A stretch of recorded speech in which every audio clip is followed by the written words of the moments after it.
en Achocalla. Y aunque los indios intentaron resistirlo, al primer choque huyeron precipitadamente descolgándose a las quebradas del valle. Y apoderándose los nuestros del pueblo, lo incendiaron, matándoles de 40 a 50 indios y 9 indias, y se trajeron al campamento porción de ganados y comidas. Esta tarde se presentó en nuestro campo al comandante don Ignacio Flores, con varios indios principales, que en nombre de la comunidad venían a pedir perdón y rendir al rey nuestro señor la obediencia, entregándole dicho presbítero al referido comandante. Todo el caudal y alhajas, que tenía en su poder, y consistía en cerca de 12.000 pesos en dinero, y 17 petacas regulares y otra pequeña, parte con plata labrada y parte con varias ropas. En este día, ni los indios de la parte de Potopoto han aparecido, ni ha ocurrido cosa notable. Al campo continuaron en venir indios de Pucarani y de las estancias inmediatas a pedir perdón. Y los primeros con la pretensión de que se les diese algún auxilio para contener a los de Guarina que los amenazaban de arruinarlos, porque se habían unido con nosotros. Y también solicitaron que se hiciese alguna salida contra dichos rebeldes de Guarina que solo distaban del campo unas 8 leguas, para lo que no solo ofrecieron mantener la tropa, sino también dar cabalgaduras, facilitar algunas de los rebeldes, y por consiguiente introducir víveres y mucha pólvora en la ciudad, por ser Pucarani en donde ordinariamente se trabaja. Se pasó este día sin novedad hasta las 2 de la tarde, cuando por la parte de los cerros del Calvario y Santa Bárbara se aparecieron con mucho ruido de cornetas y gritería con sus banderas y disparando bastantes tiros de fusil, pusieron una bandera colorada en las inmediaciones de la trinchera de Santa Teresa.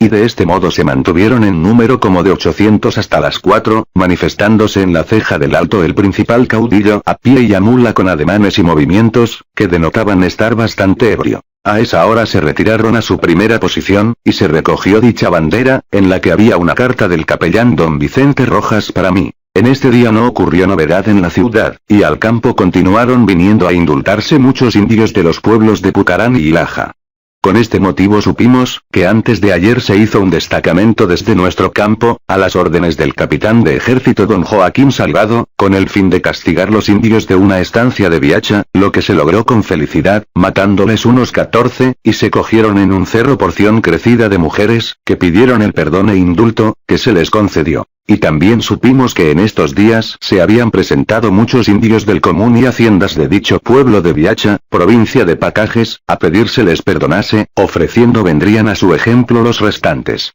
Este día fue recibido en esta ciudad el comandante general don Ignacio Flores con pública celebridad, y obsequiado por los cabildos eclesiástico y secular, y se dijo misa solemne en la iglesia catedral con el cántico de Te Deum, en acción de gracias por haberse libertado de la invasión y cerco de los enemigos. Esta gente da noticia de hallarse en Oruro un destacamento de la que viene de Tucumán, unida con otra hasta en número de 600, con el destino de incorporarse con nosotros, y que estaban detenidos hasta proveerse de cabalgaduras. En este día no hubo cosa que merezca atención, y en el campo se supo la deserción de 56 hombres de la tropa de Cochabamba, huyendo para su provincia. Del mismo campo se hizo hoy un destacamento, a las órdenes del comandante de dicha tropa don José Fallarza, para castigar unos indios del pueblo de Laja, que estaban haciendo perjuicios. Y habiéndolos encontrado como en número de 300, no experimentaron oposición alguna. Porque dichos indios, viéndose perdidos, se humillaron, ofreciendo venir al campo en compañía de los demás, que había a pedir el indulto, para cuyo efecto, y que les sirviese de señal, les dejó el referido Ayarza un estandarte. Del campo se ha desertado hoy otra partida de 100 cochabambinos. Y aunque el comandante don Ignacio Flores trató este día de retirarse a Oruro con sus tropas, con ánimo de traer mayor número de gente con que poder seguir la pacificación de las provincias, reforzando ante todas cosas la guarnición de esta ciudad, suspendió la determinación, en virtud de haberle representado el mal estado en que ésta se hallaba por la falta de víveres y municiones. De que quedaban abandonados los indios reconciliados, pues los alzados nos estaban insultando hasta las puertas, y por otros muchos motivos, que se le hicieron presentes. En vista de todo lo cual se pensó en enviar prontamente 300 hombres de Cochabamba, para que de paso que se retiraban a sus casas, condujesen 2 comisionados, el uno a la villa de Oruro, para que hiciese venir con la brevedad posible el destacamento de tucumanos que con otras gentes se sabía estaban en ella, y el otro a Cochabamba. Por la tarde se acercaron por Santa Bárbara porción de indios, que tiraron algunas piedras a la ciudad, y se les hizo retirar a fusilazos. Pero una partida de ellos cortó el conducto del agua, que se había habilitado para las fuentes de la ciudad, sorprendiendo a algunas mujeres, que salieron por la parte de Achachicala, matando unas y llevando otras prisioneras.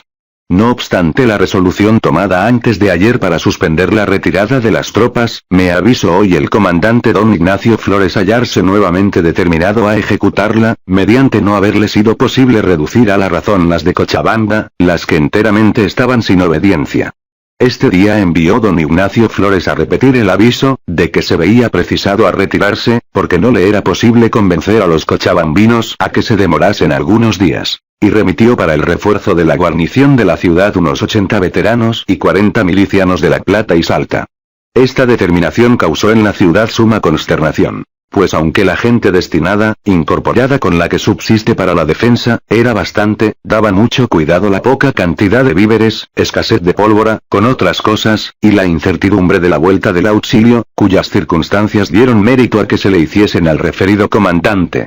don Ignacio Flores varias representaciones en el particular.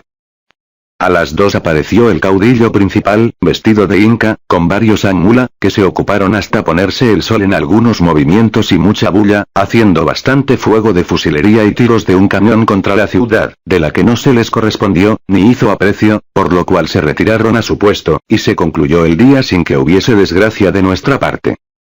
A cosa de las 11 del día apareció hacia la trinchera de Santa Teresa el clérigo don Vicente Rojas, que se hallaba preso entre los rebeldes, que lo vinieron acompañando hasta su inmediación, quien relacionó, que los indios que estaban reunidos anteriormente en el cerro, llamado de las Peñas, se habían acercado al que llaman de Vilaqué, distante de esta ciudad unas 5 leguas. Que estos eran mandados por 3, que se llamaban coroneles de Tupac Amaru, el uno nominado Faustino Tito Atauchi, de Copacabana, en la provincia de Omasuyos, y los otros 2 Juan de Dios Murupuraca y Lucas Chuquihuanca, ambos de Azángaro. Que todos 3 dependían de las órdenes de Andrés Tupac Amaru Inca, que dicen ser hijo del principal Alzado, quien se hallaba en Sorata, cabeza de la provincia de Larecaja, cuyo pueblo había ganado y arrasado, pasando a cuchillo a todos los españoles el día 5 del corriente, después de haberlo tenido sitiado más de 90 días con 16.000 indios, cuya estrechez y padecimiento de las mayores necesidades, pues se valieron para alimentarse los vecinos de dicho pueblo y otros muchos, que se refugiaron en él, hasta de las suelas de los zapatos, dio mérito a rendirse, después de una heroica resistencia.